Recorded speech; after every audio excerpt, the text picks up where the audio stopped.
Iphi inyanga? June. In June. Yes. It's in the middle of winter. Kumaphakathi nje nobusika. June phela wasebusika ngade ngibuye ekhaya. It was in winter. I was coming from home. Yes, what I'm saying is this incident is happening in the middle of winter. Engisho ukuthi nje lesigameko senzeka nje kumaphakathi nobusika. Yebo, kusebusika. That's correct. It was in winter. You're wet. You've got that horrible injury on your left arm. It's the middle of the night. You're now being taken to Fosslores Cemetery. Tell us what happened at Fosslores Cemetery. Awusitsheleke kwenzekani lapha yana emathuneni ase-Fosslores. Bafike bangehlisa bangibeka phansi phela bangihlalisa bathi angiphinde ngenabe ngihlale ngibhekele. Bakhuluma nefoni be-blue loudspeaker. Upon arrival there, I was told to get out of the vehicle. I was made to sit down in exactly the same manner as stretch my legs. And they then were on the phone, speaking on the phone, and it was put on loudspeaker. Thank you. The surface on which you were made to sit down now at the cemetery, how was it?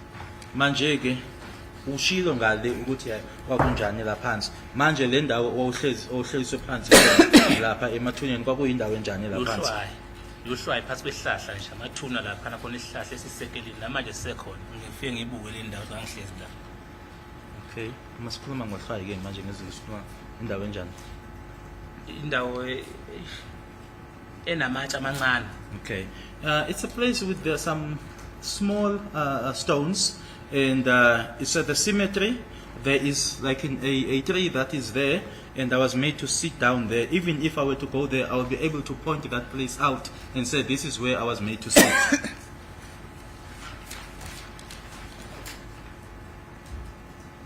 We wish that the court should go and see that place. Kuyisifiso sakho ukuthi inkantolo ingahamba iyibone leya ndawo. Kakhulu. Very much so. Thank you. You can proceed. Usungaqhubeka. Thema ekhuluma nefoni wavula uspeaker. Kanti ula eduze kwami. Uyasho ukuthi uyaphika lo muntu lo. Ngalizwi izwi elikhuluma la efoni ukuthi likabani. He then was speaking, he was on the phone, and then put it on loudspeaker, and by then he was very close to me, and I could then identify the voice as to whose voice that was. Before we come to the identification of the voice, let us hold it in abeyance for a minute or two. Then what happened thereafter? Siyeza-ke kuleyo ukuthi ivoice yakabani kwasekwenzekani emuva kwalokho.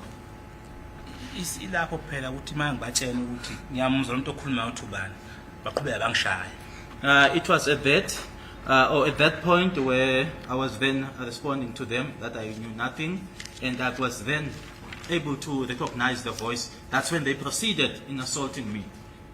Come again, what did you say? Awuqhubeke futhi, sorry, awuphinde futhi uqeda ukuthini manje? Lokho uqeda ukusho manje. Emva ukuthi ngibatshela ukuthi izwi likabani elikhulumayo. Okay, after I informed them as to whose voice that was was speaking, yebo, Bangishaya. they assaulted me.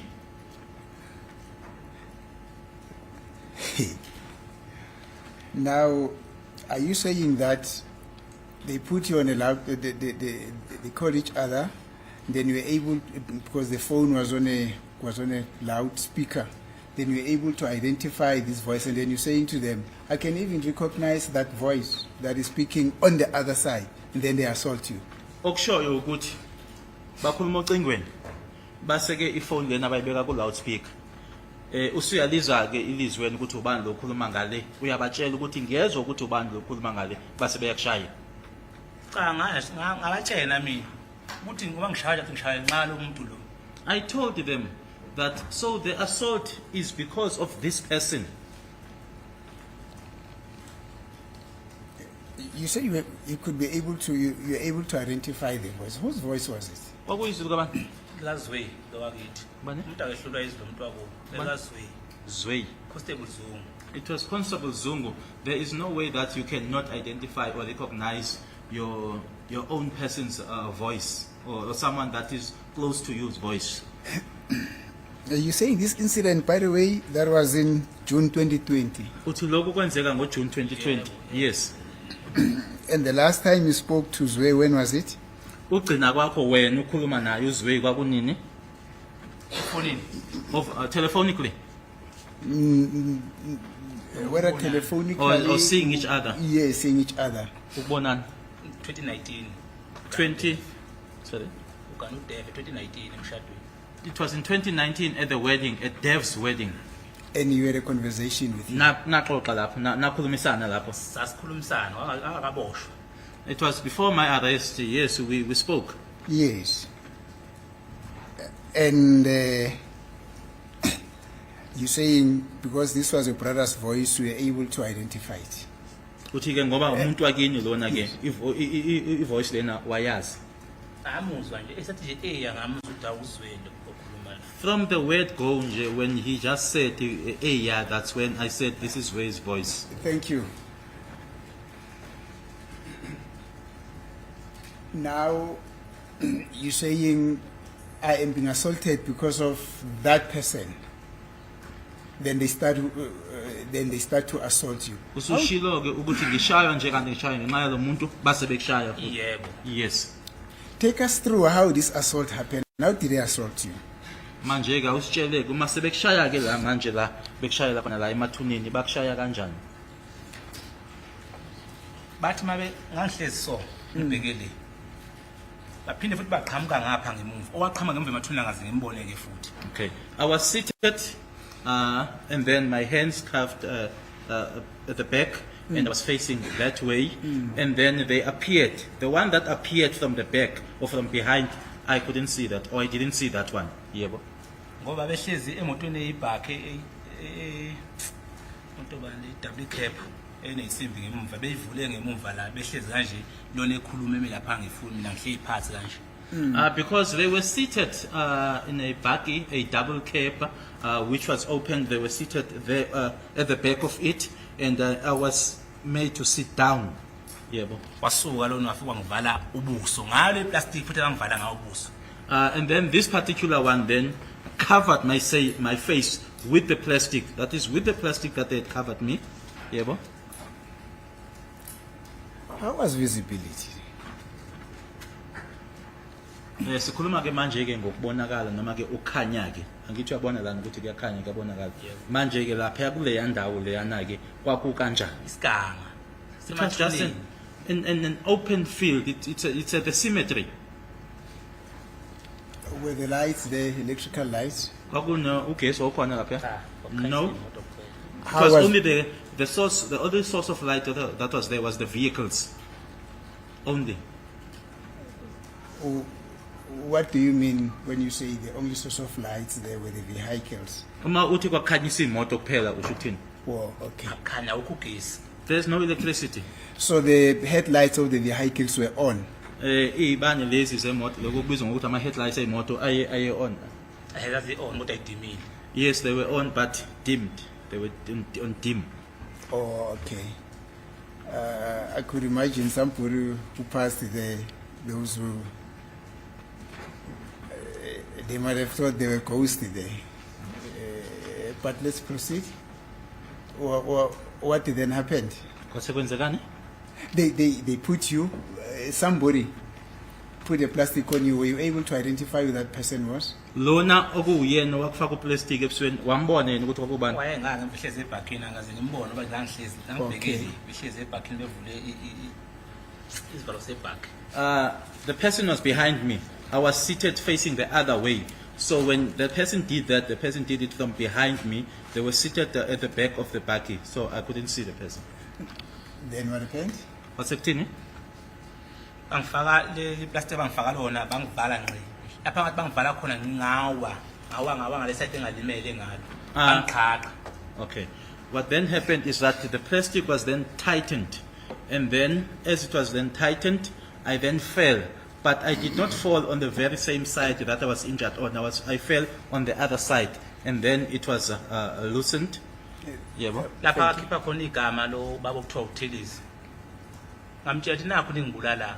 Wathena sizokubulala nawe ufihla ababulali. I then said something.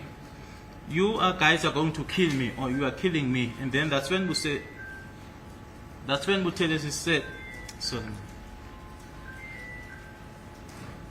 That's when Buthelezi said, yes, we are going to kill you because you are hiding the killers. Let the court order please attend to the phone that is ringing there. Mistakes do happen. Yes. It's gone out. Oh, it's going out. Thank you. Yes, Mr. Buthelezi says, you are saying to him, you guys seem like you want to kill me now. Mr. Buthelezi says, yes, if you don't reveal the killers, we will also kill you. Uthi ke wasesho ke uButhelezi ukuthi sokubulala ngoba ufihla ababulali. Yebo. Yes. Yes. Then what happened? Wasekuthini?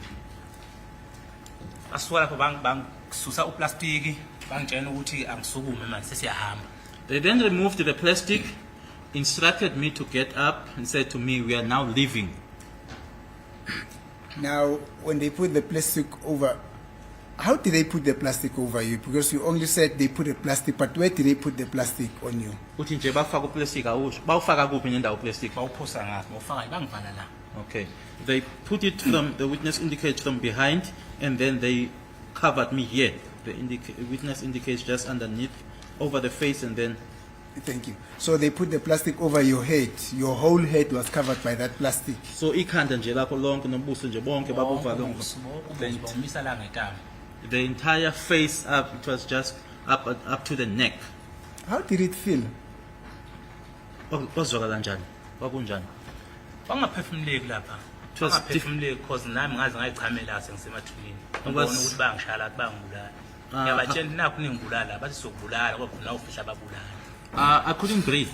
I was just in no position to breathe. I even, in other words, urinated on myself there at the cemetery.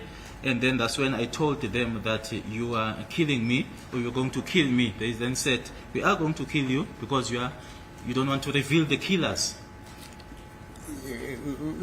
We'll come to these other things. What find out? The fact that you could not breathe, how did it feel? How did it feel when they put that plastic over? Was it painful, or it's something that was manageable, or what? Siyeza kulezi ezinye ke oyishilo kodwa ke ngifuna ukwazi nje ukuthi ngalesi sikhathi ke befaka leya plastic kanje ngoba usho ke ukuthi ke kwakungaphefumuleki ukuthi ke kwakuyinto ebhlungu noma yinto ukuthi nje hayi isimo lesi engikwazi ukuthi ngimelane naso. Ikubhlungu. It was painful. Thank you. And up to this point, were you told as to your status there?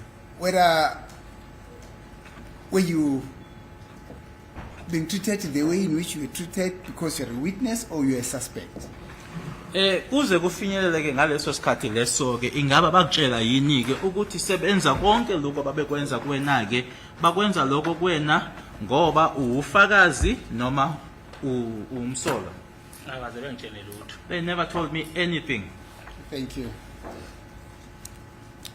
Now, except for them putting the plastic over your head, what else did they do if there's anything there at the cemetery? Ngaphandle kokuthi nje bakufaka ke uplastic lowo khona lapha emathuneni yini enye abayenza uma kuukuthi kukhona okunye abakwenza? Bangishaya. They assaulted me. Tell us about your assault. How were you assaulted? Awusitshele ke ngaloko kushaya lokho bakushaya kanjani? Khathi bengifaka uplastic. Ngathi mangibatshela bangibulala. Naku ngizongibulala. Bangitshela ukuthi nami ngifihla ababulala. Bakhipha uplastic. Wajika ngapha lokuthoma phuma bazwangishaya khona la ngedolo esifubeni. Okay. When the plastic was put over my face, and then I told them that you are going to kill me. And then they said, yes, we are going to kill you because you are hiding the killers, or you don't want to reveal the killers. And then Makumulo came from the front and then hit me with his knee right on my chest. Yeah, On your, that's what is normally known as a pressure point. If you want to play soccer. Yes. Yes, to state that I just couldn't Ngaphinde breathe. ngabuza futhi ukuthi ningishayela ini? Ningishayela lo muntu engitshela ukuthi sengenzwile ukuthi ubani. I then asked again, why are you assaulting me? Are you assaulting me because of this person whose voice I've now identified? Bangibuza ngihlangana naphi nalokho. And Mawuthi then- umuntu ngiyamuzwa ukuthi ungubani. and then they asked me, how is that any of my business if I am able to recognize the voice? Yes. Sangena emotweni lapho bangisukumisa phansi. Sangena emotweni. Kuyo le golf le. They then made me, in other words, maybe to stand up from where I was seated, and then I was placed in this very same red Golf.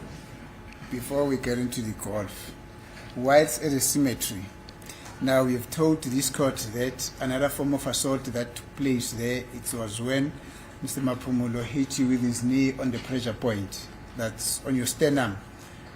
Is there any other form of assault that happened there? Uyashoka ukuthi wase uMaphumulo eza ngaphambili wakushaya ngedolo la esifubeni, kukhona okunye ukushaya okwenzeka lapho?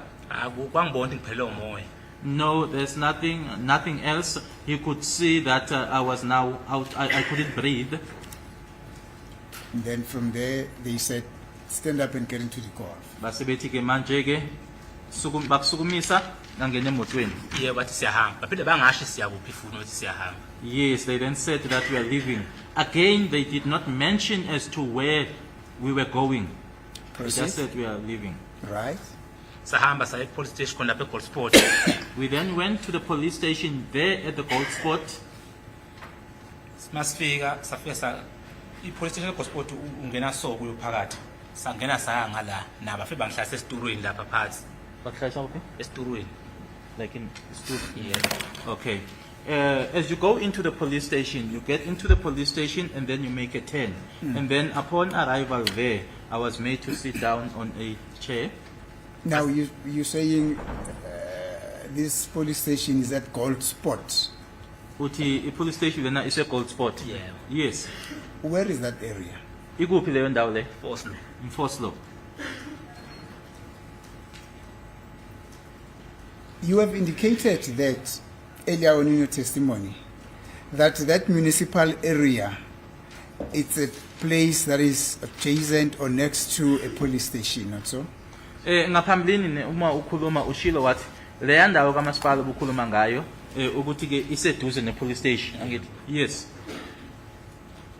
Now, this police station that you're saying, it's now at Gold Spot, would that be the same police station that you referred to earlier on, or is it a different police station? Manje ke le okhuluma ngayo police station uthi naya kuyona ke nangena wahlalisa esitulweni iyona le police station okhulume ngayo othi iseduze nale ndawo kamasipala noma yenye police station? Iyona le. It's the same police station.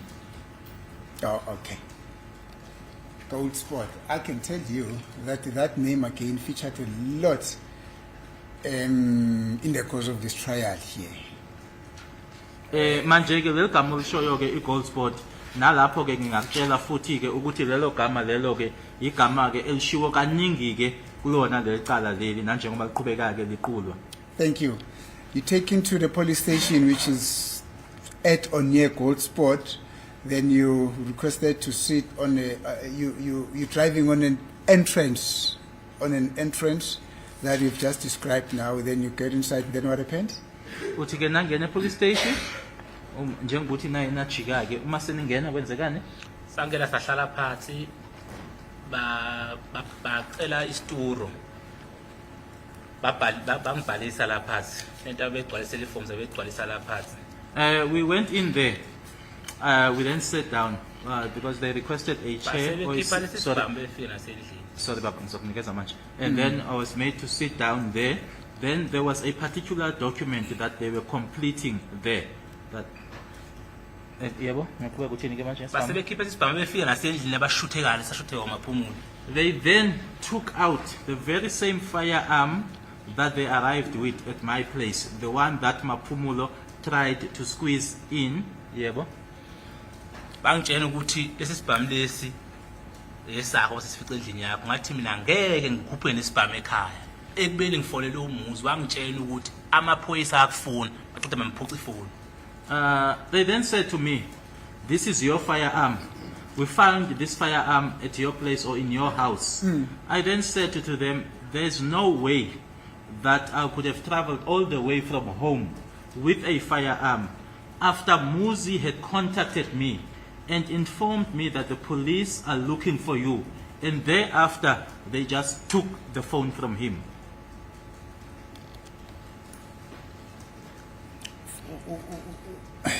Who did they take the phone from? By Puka Bani phone. Umuzo efonzo elinye iphoyisa number khona 073 Eh. baphuca ifoni mayesafuna ungitshenta ngifunela ina amaphoyisa. Okay. A certain police officer was allowed Muzi to contact me, or gave Muzi the phone to contact me. It was on an 073 number. And then when Muzi was about to tell me as to why were the police looking for me, they then grabbed or took the phone away from him. Now, is this incident of phoning happening at the time and spot where you're saying you had just arrived at the police station, which is at Gold Spot, after you were offered a chair to sit down? Lokho kushoyo manje ingaba kwenzeka kulesikhathi leso khuluma ngaso njengokuthi ke naniqeda ukufika ke police station yase Foslo base befuna isitulo wahlaliswa phansi isona lesikhathi leso. Cha leso sefoni ngangisekhaya besilungisa la ukuthi ngangeke ngikhone ukusho ukuthiwa ngesibhamu kuswa nesibhamu ekhaya eseshilo bafu ukuthi amaphoyisa angifuna. No, the issue of the telephone call was when I was back home, but I was just clarifying or correcting the issue when they, at the police station, they took out the firearm, and said, this is a firearm that we found at your house. Yeah. And then I then said that there was no way I would have come with the firearm from home after my brother had informed me that the police were looking for me. Oh, so this incident where Muzi called you and told you that the police were looking for you, and according to you, as he was explaining to you, they grabbed the phone from him, which cut off your conversation with him. It's something that happened on some other day, not on this day. Yes. Oh, you can follow. Thank you. Now, let's now concentrate on what is happening at the police station there at Gold Spot Police, at Gold Spot, Fosloras Police Station. You said they offered you a chair, then they were writing on some papers, and then they say to you, no, this is a firearm that we found in your room, and then you say, there's no way in which I could have brought a firearm back home when I already knew that police were looking for me.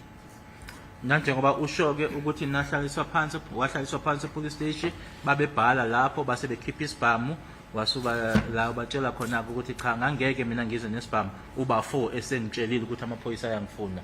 Yebo. Yes. Then what happened? Kwase kwenzekana emva kwalokho. Babhala ke phansi. They then wrote down. Yes. Yeah. Baqeda ukubhala phansi bangishutha. I can thatha ithombe. Bangithatha ithombe. After writing down, they then took photos of me. What gadgets did they use? Did they use a cell phone? Did they use a normal camera? What did they use? Babesebenzisana ukushoot. Abasebenzisa ifoni. A phone. Ifoni. And did they tell you the reason why they were taking your photos? Bakutshela isizathu sokuthi bakushoot. Akaze bangitshela. They never told me. Can you recall who took your photos, who took your pictures? Ungabe usakhumbula yini ukuthi kwakuubani owayekushoot? Hayi ngeke ngimkhumbule engishutha. Okay. No, I won't be able to recall the one that took photos of me. Okay, proceed. They're Ubekade. taking photos. Ayiceda ukungishutha, shuthi bangishutha ohlangothi olungapha ngangibhekele. Bathi angiphenduke ngibhekele bangishutha ngapha, ngathi angiphenduke ngibhekele bangishutha ngapha. Base bezongishutha ngapha ngaphambili. They were taking pictures from different directions. Yes. I would be instructed to look that way, and then pictures would be taken from this direction. Be instructed to look the other way, and the picture would be taken from this direction. So it was from different directions or Yes. angles. Baqeda lapho balanda khona into emnyama lapha police station leso ngazithola igama layo. Lokho kumnyama bangifaka isithupha. They then brought something. The court or Mr. Advocate Mnisi will then correct me, but according to the indication that the witness is giving, it's that pad where your thumbprints are being taken, because they brought something, a blackish something, and then my thumbprints were taken. I think that is exactly that. Yes, proceed. Ungaqhubeka. Bangifaka isithupha, tanto ukufaka ithupha banginika indwanganyana encane bathi angisuli sesiyahamba futhi. They then took my thumbprints and then they then gave me some cloth just to clean or wipe my hands. They then said, "We are leaving again." Now, up to this point, was any police who was not part of the entourage that you were with, those that were with you at the scene, at two scenes, that is now at the municipal area, at the cemetery, came to attend to you, that is the local subs members from the local police station from the First Lauders police station? Did any member from them come to attend to you? Angithi manje ngise police station yase Foslo. Yebo. Kunalamaphoyisa obuhamba nawo kule ndawo lezi ezihlukene benikuzona benisebeni kwamasipala naze naye emathuneni. Manje nise police station yase Foslo. Manje ke ingaba amaphoyisa ase Foslo police station akhona yini kuwona? Asikhulumi ngala obuhamba nawo aza azokusiza. Akhona i2 lapha ngangigcwasisa bangafaka khona i2. Yes, there were two. There were two of them where my prints or my thumbprints were taken. Were they in uniform? Babe Bayifake uniform. They're incorrect. They were in uniform. Okay, proceed. Ngaqhubeka. Bathe beqeda ukungifakisa lo i2 phake lapho base bengitshela sesiyahamba futhi. After taking my thumbprints, they then told me that we are leaving again. Yes. Ngabatshela sengimanzi ngicela ukuyoshintsha endlini. Bangitshela ukuthi wena ucathi kuyadlalwa la kahle kahle. I then told them that I was wet. I am requesting that I go home to go and change. They then said to me, "You think we are playing games here?" Now, who did you direct that request to? Manje ke isicelo leso sokuthi ngicela uye endlini ngiyoshintsha wasisho kubani? Uthelezi angilokuthelezi uyangisiza ukugingisa isithupha lapha ethi ngincinyela ngifake lapha isithupha ngincinyela ngifake la isithupha. It was directed to Butelezi. He's the person that I was there with. He's the person that was directing me or telling me with how I should be taking my thumbprints. Now, this is the same Butelezi that you earlier on described. Sisakhuluma ngalo yaButelezi ubumchazile ngaphambilini. Yes. Okay, then proceed. Ngaqhubeka. Ngasuka khona lapho ngiyimanzi. Ahamba nabo ke. Mina ngangazi ngisho ukwazi kuse Primrose lapha. I then left there with them, as wet as I was. I did not left with them. I did not even know that that place was called Primrose. Yes. Masifike Primrose kwakusewulwesibili. When we arrived in Primrose, it was already on Tuesday Kuseni. in the morning. Afike ngahlala ulwesibili ePrimrose kwathi ngolesithathu ebusuku.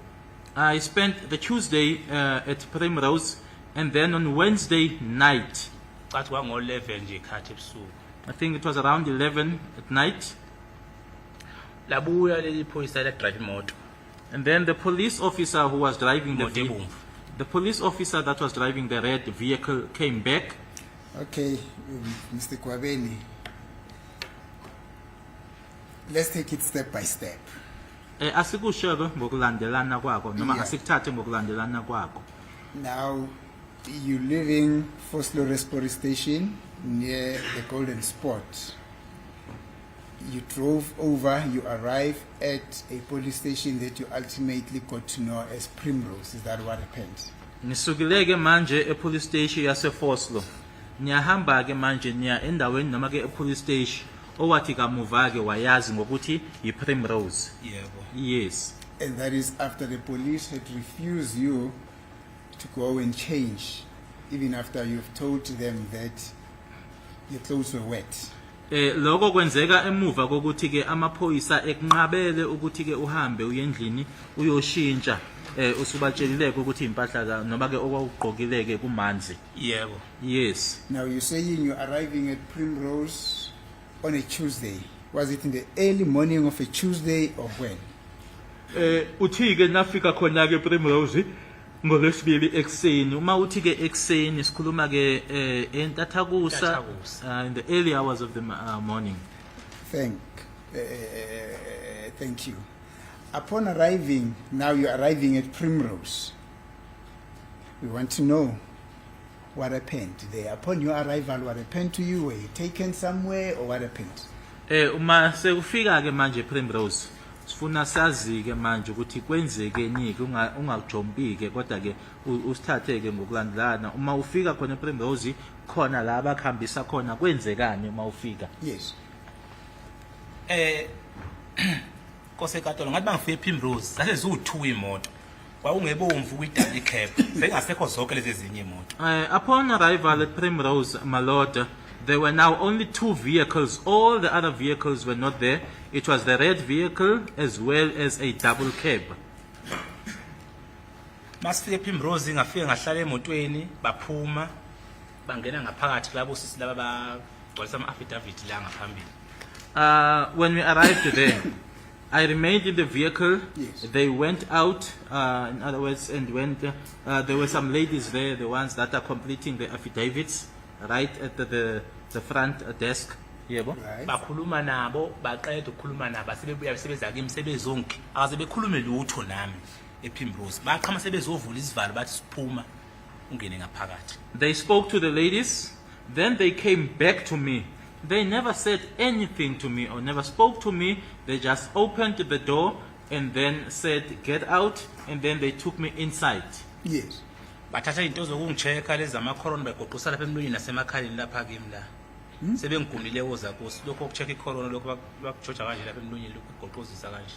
Bengichecka i-corona lapha. There are these particular items or things that were used during that time of the virus, of the coronavirus. So they then started inserting those in my mouth, in my nostrils, checking my as to whether was I suffering from any coronavirus.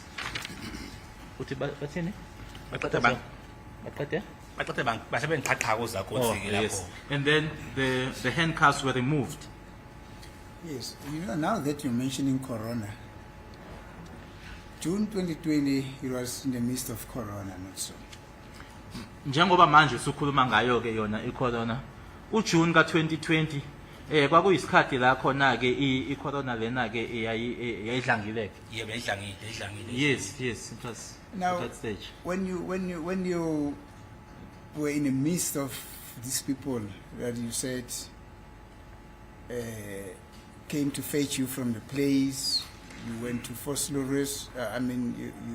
You went to Vosloorus municipal area, the graveside, to the police station. Did you have your mask on? Kusona sonke ke lesikhathi lesi ke ulandwa khona ke endlini nihambile naya ke epolice station eFosloorus nihambile naya emathuneni ingaba ngaleso sikhathi leso ke ufakile lokho kubizwa ngokuthi phecelezi ke imask. No, I didn't have it on. Did any one of the people who were involved with all these activities that I've just mentioned now ever offered you a mask? Kubona bonke laba sikhuluma manje ke ngamaphoyisa kubona bonke laba ababeyingxenye yako konke lokho kwakwenzeka ke lapha yana kuzo zonke le ndawo ezahlukahlukene enanihamba kuzona ke ukhona yini oyedwa kubona ke owakunikeza ke wathi nansi mask? Akekho. No one. Thank you. Those ladies at I would assume that is CSC, a Community Service Center, at Primrose. Then they brought those gadgets to detect whether you had COVID or not, and then what happened? Uthi ke base bekubheka ke befaka lezi zinto abazifaka ke bebheka icorona kwase kwenzekani ke baqeda bahamba ungivulela ngale emaseli nakhona. They then went to the cells. That's where they opened up for me. Who opened up for you? Uvulela ubani? Uvulela iphoyisa drive moto ebomvu. The police officer that was the driver of the red vehicle. By the way, who did you say that was? Konje kuthe kwakubani?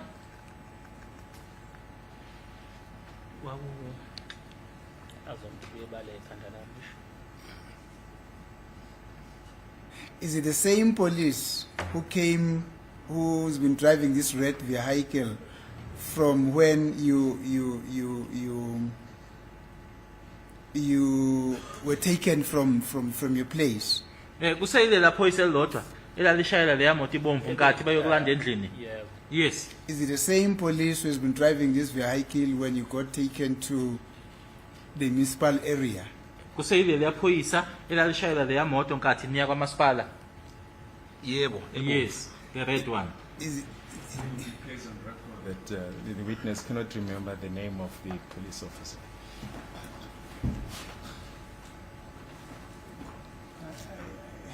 I did not hear the objection, my lord.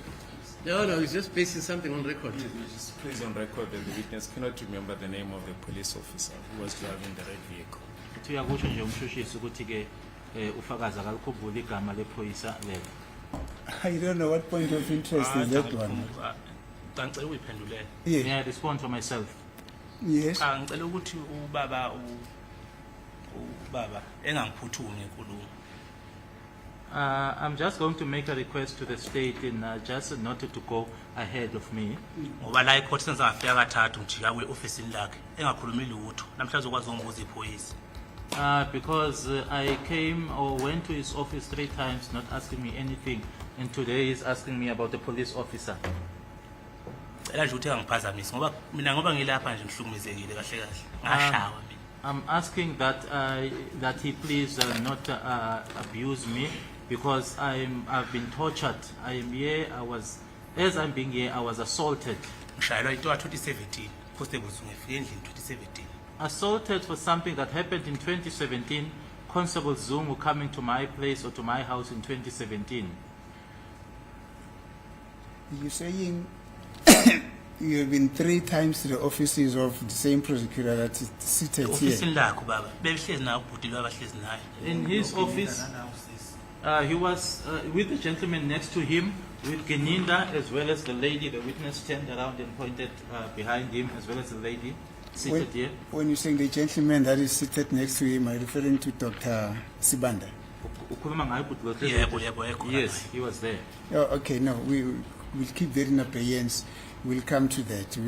We'll come to that. We'll give you an opportunity to explain everything that happened. Do you understand? Sizokunikeza- Kuningi nje ngifuna ukukhuluma kahle kahle. Badlala ngami laba bantu laba. There's a lot that I want to say. These people played me. Badlala ngami. Namanje ngizophelwa umsebenzi ngilapha eKatolo ngento engathi engadibani nayo. Ngizophelwa umsebenzi kumanje. Even now, Ngiyasebenza mina. I'm employed. I'm gainfully employed. I'm going to lose my job for something that I have nothing to do with. Yes. Ngenxa kamuzi nje kuthiwa kufuneka evume into engayazi. Just because of Muzi, I am told to admit to something that I know nothing about. Yes. Angimphikeli angihlali naye isikhathi eside kodwa nje into bengifunza. I am not defending him. I don't spend much time or most of my time with him. But it is just something that they were just forcing down my throat. Who was forcing? Noma sengafa kwavele basho bathi inyawo lami gcamaze kabili. Usho bona labo obaba. Bathi inyawo lami gcamaze kabili. Uma ukuthi ngiyaphika, angiphiki ngizokufa noma ngizoboshwa. Kulungile sibe ngangibopha. Seku right manje. Ngidlala ngami. Ungazi ngabona ngala abantu. Abangasho ungazi. Abangazi. Umkhulu wakithathe la. Kusho icala ngabantu bakwaZungu kahle kahle. These people. Abantu bakwaZungu abafileyo lana bakameyiwe. Angisukudlala ngathi kodwa. These people are playing me. They don't even know me. My grandpa was here. Is this matter about the Meiwas or the Zungus? Now you're saying there are people who said it doesn't matter if you die. You say who are those who said that? Uthi ke kunabantu abathi akunandaba ke noma uyashona kwakungobani labo? Ukininda. Gininda. Lana ngisisi. And this lady, the witness turns around and points to someone behind him.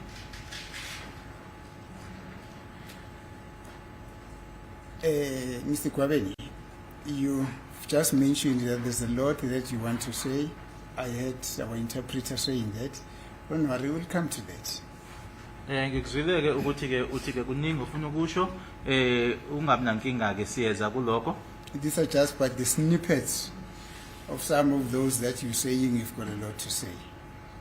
Lana nje usasho ke nje okuncane ke kuloko okuningi othi usafisa ukuthi ukusho.